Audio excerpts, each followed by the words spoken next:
नमस्कार, योगेश रेसिपीमध्ये तुम्हा सर्वांचं हार्दिक स्वागत आहे।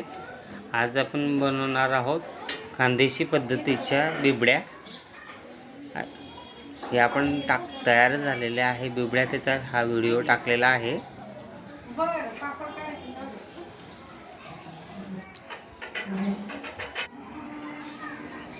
ही माझी बहीण आणि आम्ही दोघं बिबड्या सकाळी सकाळी थापतोय आहे। गरम गरम आहे, त्याच्यामुळे पाण्याचा हात लावून हे कापड ओला करून त्याच्यावर थापावं लागतात। दीदी आपल्याला हाय करते, मी पण तुम्हाला सर्वांना हाय करते, नमस्कार करते। बघा अवतार कसा झालेला आहे माझा। सकाळचं छान शांतता आहे, एकदम मस्त वातावरण आहे सकाळचं।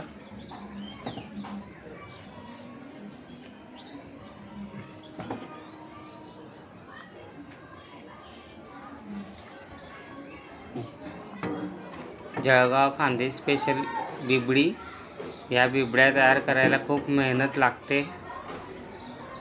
ज्वारी, गहू, बरेचसे काय आयटम आहेत, ते 2-3 दिवस त्याचं पाण्यामध्ये त्याला व्यवस्थित भिजू द्यावं लागतं आणि नंतर मग त्याचे पाणी 2-3 वेळेस काढावं लागतं, तरच त्या बिबड्या स्वादिष्ट आणि चविष्ट लागतात।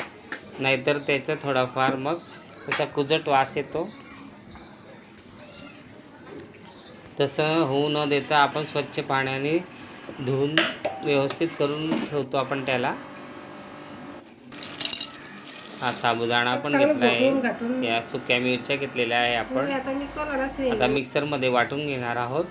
इकडे छान मस्त चूल पेटवली ताईंनी।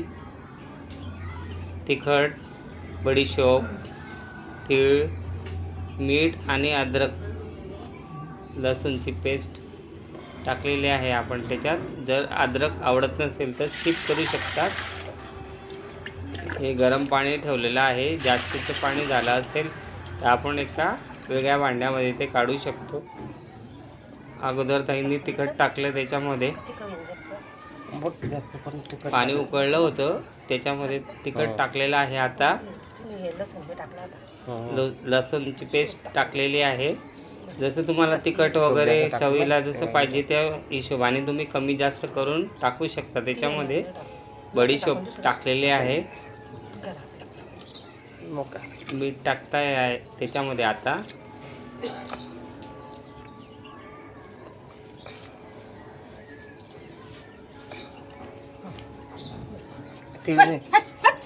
हे सर्व मिश्रण आता एकजीव करून घेणार आहोत। तीळ टाकलेले आहेत बघा। चुलीवर सकाळी सकाळी छानपैकी थंड हवेमध्ये एकदम चुलीजवळ बसल्यावर एकदम छान वाटतो। आता सुनील शेठ यांनी हे आणलेलं आहे, हे माझ्या बहिणीचे मिस्टर आहेत। ते आमचा व्हिडिओ तयार करत आहेत सकाळी सकाळी। त्यांची पण खूप व्हिडिओ करण्यासाठी आम्हाला मदत झाली। बघा उकळतं पाणी झालेलं आहे आता। हा सर्व त्याच्यामध्ये सुनील शेठ थोड्या प्रमाणामध्ये दीदी सांगताय त्या पद्धतीने ते तयार मिश्रण टाकतायत। ताई आता घाटा करते त्याचा छानपैकी, दोघं जण मिक्स करून ते हलवत आहे। आता मी व्हिडिओ काढतो आहे, माझ्या हातात कॅमेरा आहे। खूप जोर लावून हे पीठ हटायला लागतो, जेणेकरून त्याच्यामध्ये गिठोळ्या पडायला नको। जर गिठोळ्या पडल्या की ते पापड थापायला पण व्यवस्थित जमत नाही। एकसारखं त्याला व्यवस्थित हलवायला लागतं हे, आणि खूप मेहनतीचं काम आहे हे। पापड करणे किंवा बिबड्या करणं हे काही सहजासहजी सोपं काम नाही आहे, त्याला खूप शारीरिक मेहनत लागते, मानसिक मेहनत लागते, तरच ते आपल्या पापडाला पण चव आणि खमंग खूप छान पद्धतीने येतो।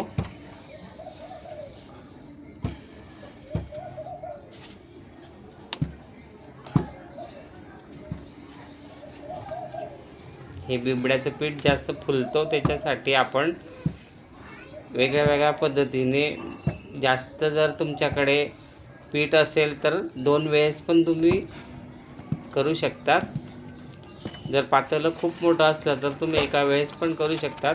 आता हा साबुदाणा पण टाकलेला आहे जेणेकरून चव खूप चांगली लागते आणि सॉफ्ट पापड होत आहे.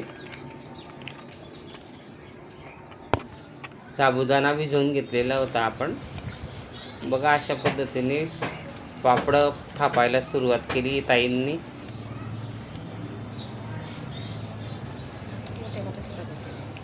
कुठलाही कापड घेऊन तो ओला करून त्याच्यावर हे गरम गरम बिबड्याचं मिश्रण आहे ते आपण बोटांच्या साहाय्याने असं छान एक व्यवस्थित थापून घेतोय जेणेकरून पापड एकसारखा येईल आणि व्यवस्थित गोल दिसेल तो.